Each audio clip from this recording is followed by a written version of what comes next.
C'est en fait, je crois, l'acte individuel d'un homme désespéré, parce que là, évidemment, il y a ce discours politique qui s'inscrit toujours dans la tradition du courant autonome, mais en même temps, vous voyez bien que c'est l'acte d'un homme seul, donc c'est plutôt une action que je relierais aux actions anarchistes, individuelles, insurrectionnalistes de la fin du 19e siècle. Enfin, on retrouve là cet élément de l'anarchiste solitaire qui veut en quelque sorte marquer les esprits par un acte qu'il commet sans aucune organisation préétablie.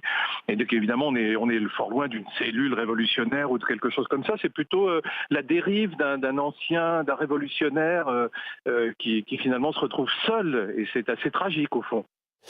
En 98, lors de son procès, il avait été considéré comme celui qui avait influencé Aubry Maupin et Florence Ray. Est-ce que le fait qu'il soit passé à l'acte, c'est une longue déchéance, un long trajet personnel, ou ça symbolise quelque chose d'autre pour vous ?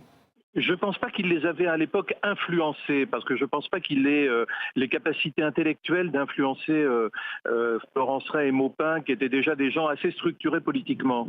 Donc je pense que c'était plutôt un camarade de lutte. Vous savez, chez les autonomes, qui sont des gens qui pratiquent une surenchère par rapport à l'extrême gauche traditionnelle, il y a des gens qui sont parfois des intellos, et puis il y a aussi des cogneurs. Hein. Et donc lui était plutôt du côté de ceux qui étaient fascinés par cette violence ou mus par cette colère.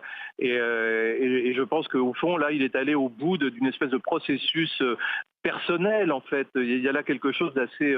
c'est presque un psychologue qui pourrait, à mon avis, en parler, plus qu'un spécialiste de l'extrême gauche, même si, évidemment, c'est un acte qui s'inscrit dans une tradition révolutionnaire de l'acte individuel, hein, indéniablement. Alors cet homme avait tout de même marqué les esprits il y a 20 ans. Il avait participé à cette affaire tragique. Ça vous surprend qu'il n'était pas plus suivi par les services de police ?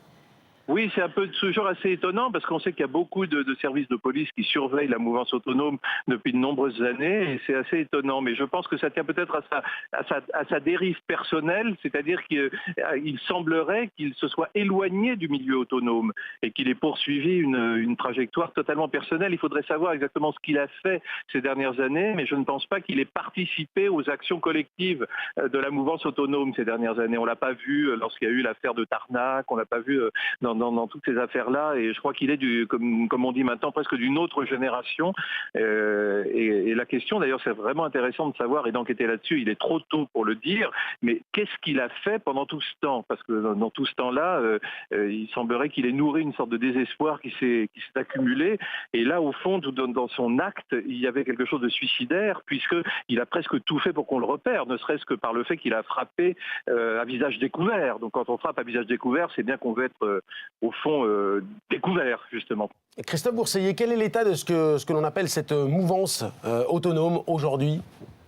Alors ça existe toujours, c'est quelque chose qui certes a perdu un peu de son lustre par rapport à la fin des années 70, mais ça existe toujours. C'est un courant aujourd'hui qui s'illustre beaucoup dans l'écologisme radical. On le voit aussi en bordure des rassemblements altermondialistes. Et puis c'est eux qui pratiquent, ils sont partie prenante de cet antifascisme radical qu'on a vu lors du tragique décès de Clément Méric.